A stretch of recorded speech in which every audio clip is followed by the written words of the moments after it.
धृतराष्ट्र की कहानी महाभारत। धृतराष्ट्र महाभारत के महत्वपूर्ण पात्रों में से एक हैं। वे कुरु वंश के राजा थे और पांडवों और कौरवों के पिता माने जाते हैं। जन्म से ही नेत्रहीन होने के कारण उन्होंने कभी संसार की खूबसूरती को नहीं देखा और इसी वजह से उनके जीवन पर कई तरह के संघर्षों का प्रभाव पड़ा। धृतराष्ट्र का जीवन एक ऐसी कहानी है जिसमें सत्ता का लोभ, पुत्र मोह और धर्म संकट जैसे मुद्दे शामिल हैं। उनकी इस कहानी से हमें कई महत्वपूर्ण सीख मिलती हैं, जैसे कि जीवन में अंधे प्रेम और लालच के परिणाम क्या हो सकते हैं। धृतराष्ट्र हस्तिनापुर के राजा विचित्रवीर्य और अंबिका के पुत्र थे। जब महर्षि वेदव्यास ने उन्हें जन्म दिया तो उनकी माता अंबिका डर से अपनी आंखें बंद कर बैठी थीं। इसी कारण से धृतराष्ट्र जन्म से ही अंधे थे। उनका नेत्रहीन होना उनके जीवन का सबसे बड़ा अभिशाप बन गया, क्योंकि वह कभी भी चीजों को प्रत्यक्ष रूप से देख नहीं सके और दूसरों पर निर्भर रहना पड़ा।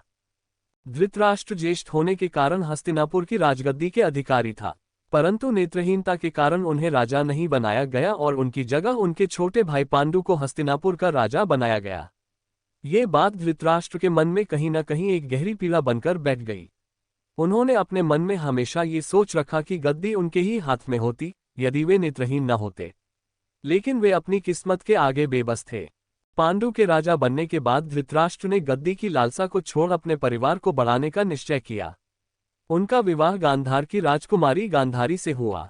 गांधारी बहुत ही साध्वी और धर्मपरायण महिला थी। जब उन्हें ये पता चला कि उनके पति नेत्रहीन हैं, तो उन्होंने भी जीवन भर के लिए अपनी आंखों पर पट्टी बांध ली। उन्होंने पति धर्म निभाने का प्रण लिया और उनकी हर कठिनाई में साथ दिया। धृतराष्ट्र और गांधारी के 100 पुत्र हुए, जिन्हें कौरव कहा जाता है। उनके बड़े पुत्र का नाम दुर्योधन था, जो अपने पिता की तरह ही गद्दी का उत्तराधिकारी बनने की महत्वाकांक्षा रखता था। धृतराष्ट्र ने अपने पुत्रों से अत्यधिक प्रेम किया, विशेष रूप से दुर्योधन से।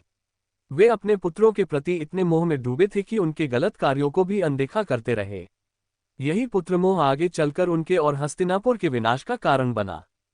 पांडु ने अपने राजधर्म का पूरी निष्ठा से पालन किया और उनके 5 पुत्र हुए, जिन्हें पांडव कहा गया। परंतु एक दिन पांडु का असामयिक निधन हो गया। इस घटना के बाद धृतराष्ट्र को हस्तिनापुर का राजा बनाया गया और पांडवों की देखभाल का भार भी उनके ऊपर आ गया। उन्होंने पांडवों को अपने बच्चों की तरह पाला, लेकिन उनके भीतर गद्दी के प्रति लगाव और दुर्योधन के प्रति मोह हमेशा विद्यमान रहा। दुर्योधन को बचपन से ही पांडवों से ईर्ष्या थी।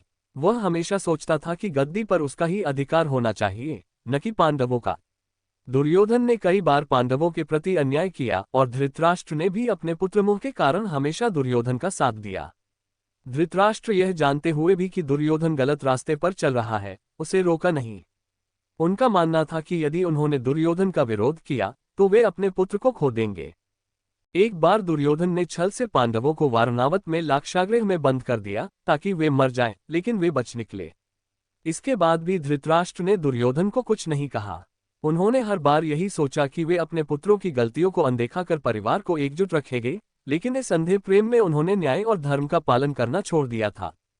इसके बाद कौरवों और पांडवों के बीच हस्तिनापुर की गद्दी के लिए विवाद शुरू हो गया।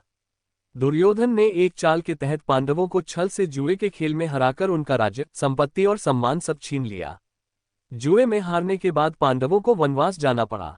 इस पूरे खेल में धृतराष्ट्र ने फिर भी कोई हस्तक्षेप नहीं किया, क्योंकि वे दुर्योधन के प्रेम में अंधे हो चुके थे। उन्होंने सोचा कि शायद समय के साथ सब ठीक हो जाएगा, लेकिन उनका यह मोह उनके परिवार को विनाश की ओर ले जा रहा था।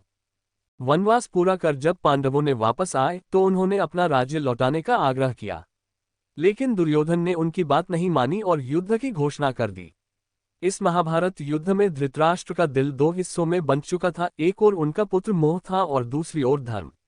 लेकिन अंततः उन्होंने अपनी चुप्पी साधे रखी और युद्ध को टालने के लिए कोई ठोस कदम नहीं उठाया।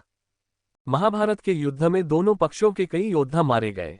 धृतराष्ट्र के सभी पुत्र इस युद्ध में मारे गए और अंत में उनकी गद्दी का उत्तराधिकारी कोई नहीं बचा। युद्ध के बाद जब श्री कृष्ण ने धृतराष्ट्र से कहा कि यह युद्ध धर्म और अधर्म का था और पांडवों ने धर्म का पक्ष लिया, तो धृतराष्ट्र को अपनी गलतियों का एहसास हुआ। उन्हें समझ में आया कि उनका पुत्रमोह और गद्दी का लालच ही उनके परिवार के विनाश का कारण बना।